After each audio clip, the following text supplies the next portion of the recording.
नमस्कार मित्रों, मैं चंदन आप सभी लोगों का टारगेट करियर यूट्यूब चैनल पर स्वागत करता हूं। मित्रों, जैसा कि मैंने आपको शब्द का वर्गीकरण पढ़ाया था, जिसमें मैंने आपको शब्द के भेद बताए थे कि शब्द के भेद कितने होते हैं। तो शब्द का जो भेद था वो दो बताए थे, सार्थक और निरर्थक।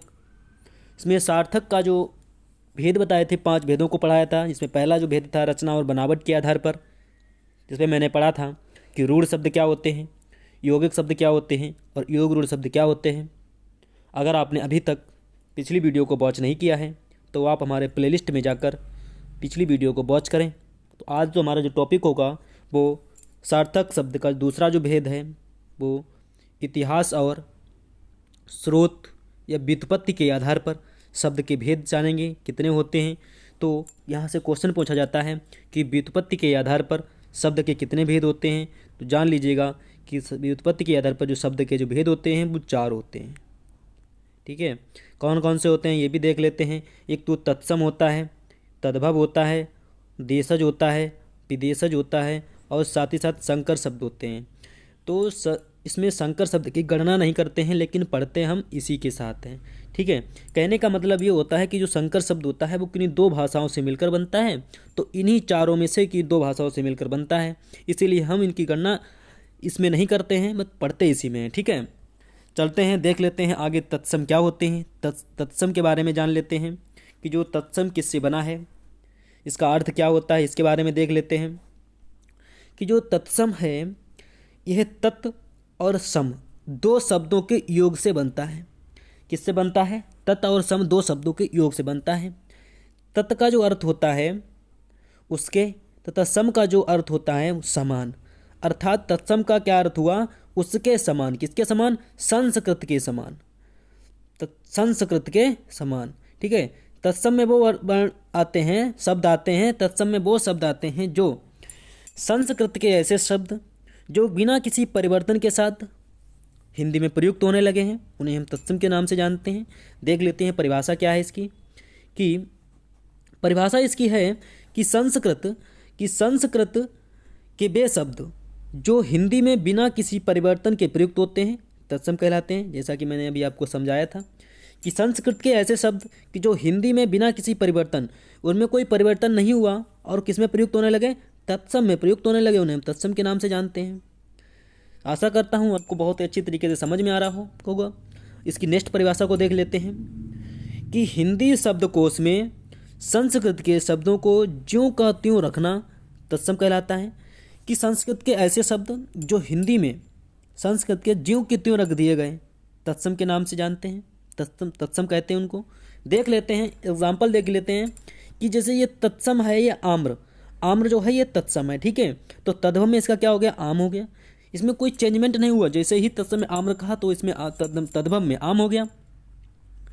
देख लेते हैं कि इसमें बहुत ही सरल तरीके से आपको ट्रिक के माध्यम से समझाया जाएगा, इतनी अच्छी तरीके से समझा दिया जाएगा कि आप बहुत ही अच्छी तरीके से इसको पहचान लेंगे कि तत्सम और तद्भव में अंतर कर पाएंगे। चलते हैं नेक्स्ट स्लाइड को देख लेते हैं कि तद्भव क्या होते हैं। तद्भव के बारे में जानते हैं किससे बना है, इसका अर्थ क्या होता है कि यह तत् और भव के योग से बनता है।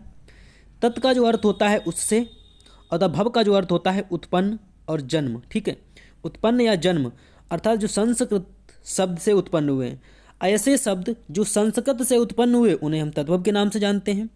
कि अब विकास की देख लेते हैं कि इसका विकास कैसे होता है।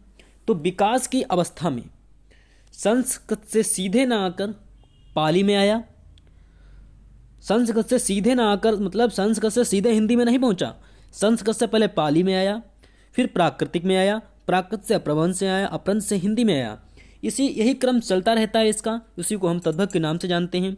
जैसे कि देख लीजिएगा, इसका एग्जाम्पल देख लीजिएगा कि यहाँ संस्कृत का एक शब्द है मयूर, प्राकृतिक में आया, ये प्राकृतिक में बोला गया इसको कि प्राकृत भाषा में इसको क्या कहा गया कि मयूर हो गया ये। ठीक है, मयूर का मयूर हो गया, और हिंदी में जैसे ही आया इसको मोर के नाम से जाने लगा। ठीक है, यहाँ से एक क्वेश्चन पुट किया जाता है, इसको दोनों ये क्वेश्चन इंपॉर्टेंट है, इसको आईएमपी कर लिया जाए। क्वेश्चन पूछा जाता है कि संस्कृत की पुत्री किसको कहा जाता है? संस्कृत की पुत्री किसको कहा जाता है? तो प्राकृत को संस्कृत की पुत्री कहा जाता है। एक क्वेश्चन और पूछा जाता है कि अपभ्रंश की पुत्री किसको कहा जाता है। अपभ्रंश की पुत्री जो होती है हिंदी को कहा जाता है अपभ्रंश की पुत्री। आशा करता हूँ आपको समझ में आ रहा होगा। चलते हैं ट्रिक की तरफ चलेंगे। ट्रिक कह रही है कि तत्सम शब्दों में छा वर्ण का प्रयोग होता है और तद्भव शब्दों में खा या छा वर्ण का प्रयोग होता है। कहने का मतलब है कि हमेशा तत्सम में छा वर्ण का प्रयोग होगा और तद्भव में खा और छा वर्ण का प्रयोग होगा। तो देख लेते हैं, इसके उदाहरण देख लेते हैं कि देखो साक्षी में छा वर्ण का प्रयोग हुआ और अच्छत में देखो छा वर्ण का प्रयोग हुआ। इधर देख लेते हैं कि साक्षी का जो तद्भव हुआ साखी हो गया, खा वर्ण का हो गया, और आखत छा के स्थान पर खा हो गया।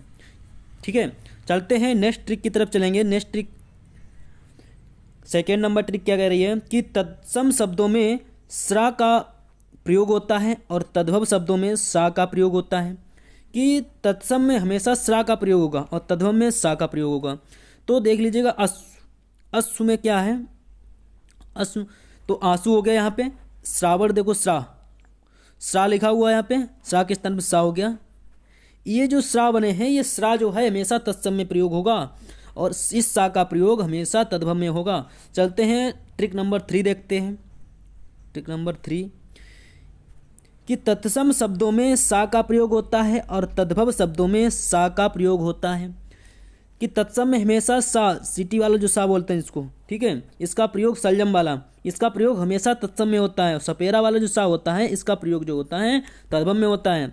तो कौशल्या और शांति में देख लीजिए सपेरा वाला वो सिटी वाला सा बना हुआ है। ठीक है, इसका इधर देखो कौशल्या में सा बन गया यहाँ पे। दूसरा देखते हैं क्या, शुष्क देख लीजिएगा, शुष्क का तत्सम शब्द है, इसका हो जाएगा सूखा। ठीक है, देख लीजिए इसमें प्रयोग हुआ तद्भव में सा का, इधर देखो सा का प्रयोग हुआ तत्सम में। ठीक है, चलते हैं नेक्स्ट देखते हैं 4 ट्रिक।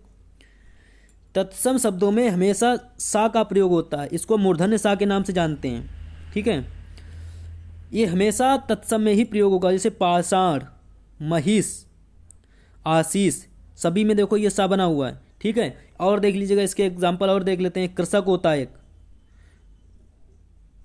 कृषक। ठीक है, एक और देख लीजिएगा, अभी मैंने शुष्क बताया था आपको, शुष्क, इसमें देखो आधा सा बनाती है शुष्क। ठीक है, ये देखो। ठीक है, चलते हैं नेक्स्ट स्लाइड पे चलेंगे। तत्सम शब्दों में री का प्रयोग होता है। री की जो मात्रा होती है, री जो री लगाते हैं नीचे रा, ऋषि बाबा, ठीक है, का प्रयोग होता है। तो श्रृंगाल हो गया, इसमें देखो री ये लगी है, इसमें ये देखो री लगा है ये। ठीक है, तो कृत्यग्रह हो गया, इसकी हमेशा तत्सम में री का प्रयोग होगा, री की जो मात्रा होती है उसका प्रयोग होगा। ठीक है, चलते हैं नेक्स्ट ट्रिक देखते हैं 6 नंबर कि तत्सम शब्दों में पदेनरा और रेफरा का प्रयोग होता है। ठीक है, देखो ऊपर वाला भी रा लगता है और नीचे वाला रा, इसमें दोनों में तत्सम में ही प्रयोग होता है। जैसे आद्रक, ये दो नीचे रा लगा है, पदेनरा, और करपट मिस मतलब ऊपर रा, रेफ वाला जो रा लगा है। ठीक है, इसका अदरक हो जाता है यहाँ, यह कपड़ा हो जाएगा, करपट मिस कपड़ा हो जाएगा, अदरक मिस हो जाएगा अदरक। ठीक है, ये दो रा लगा है, पदेनरा और ऊपर रेफ रा।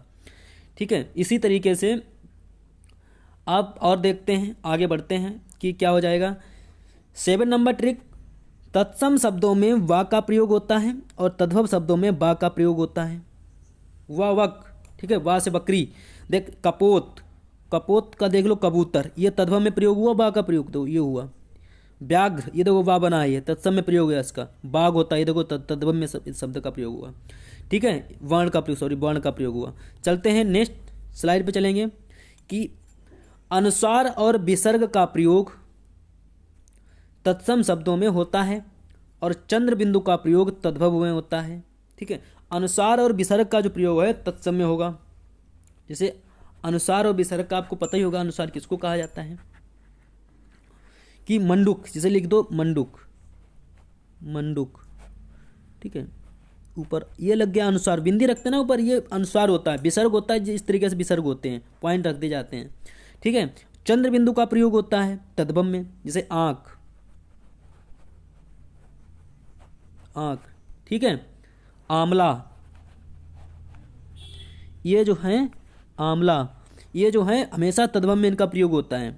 ठीक है, और देखते हैं द्विगुण का प्रयोग तद्भव में होता है। जो द्विगुण होते हैं, 2 द्विगुण होते हैं, डा और अड़ा। ठीक है, तो इसका प्रयोग जो है हमेशा देखो किस में होता है, तद्भव में होता है। जैसे किवाड़, ठीक है, किवाड़, ये द्विगुण है जी, बिंदी रखते नीचे पॉइंट, ठीक है। खंडहर, खंडहर, खंडहर जिसको बोलते हैं, खंडग्रह, ठीक है। इसी तरीके आशा करता हूँ आपको समझ में आ रहा होगा। बहुत ही अच्छी तरीके से ट्रिक आप बहुत ही जल्दी पहचान लेंगे। तो इसके बाद मैं आपको पढ़ाऊँगा देशज और विदेशज के बारे में बताऊँगा, ठीक है, जहाँ से आपके क्वेश्चन उधर से भी पुट किए जाते हैं। अगर आपने वीडियो अभी तक लाइक नहीं किया है तो आप वीडियो को लाइक कर दीजिएगा, चैनल को सब्सक्राइब कर दीजिएगा और बेल आइकन को प्रेस भी कर दीजिएगा। मिलते हैं फिर नेक्स्ट वीडियो में मिलेंगे। Thank you.